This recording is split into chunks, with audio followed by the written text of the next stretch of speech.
Have you noticed the gargantuan Gucci murals appearing everywhere in poverty-stricken East London? I have. Notable murals include woman with broken teeth smiling, twins from The Shining standing next to woman holding Gucci bag, and my personal favourite, James Corden interviewing Harry Styles on the sofa. As millions of people across Britain are seeing their living standards annihilated, the last thing I want to view when walking around my neighbourhood is a grandiloquent spray-painted mural of James Corden and Harry Styles looking down at me, reminding me of how worthless and inadequate I am for not being economically viable enough to decorate my persona with Gucci-branded products. It's a colossal fuck you from Gucci to the people of East London. It's a Gucci-branded Trojan horse masquerading as an anti-establishment street art mural.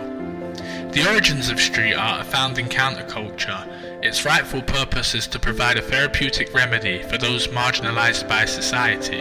In its authentic form, street art is the manifestation of art world outsiders shunned by elitist art world institutions. Street art is about the expression of often controversial opinions in a space free from curatorial censorship.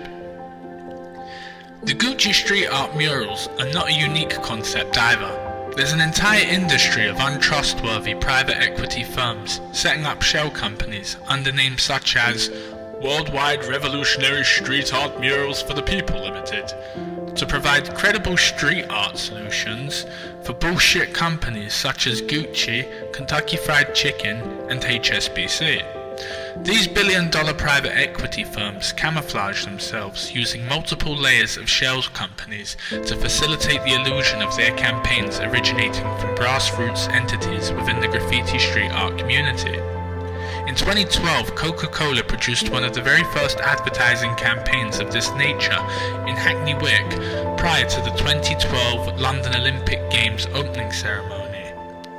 I can very clearly remember this mural being met with widespread outrage and opposition from local members of the community, so much so that it was repeatedly vandalized by a number of street and graffiti artists. In the 10 years since this incident took place, there seems to have been a magnitude of these street art advertisements appearing out of nowhere. Some street art murals have a much sinister influence on more vulnerable people in society. One street art mural in particular can be found on Thomas Street in Manchester. Its location is just meters away from a youth alcohol rehabilitation service and displays an enormous bottle of Estrella Lager covered in ice. At what point did street artists deviate from providing social commentary critiquing the most malignant sectors of society to becoming an entire private for-hire army of bootlicker shills for big private equity firms that relish in shilling alcoholic drinks to teenage alcoholics from dysfunctional families?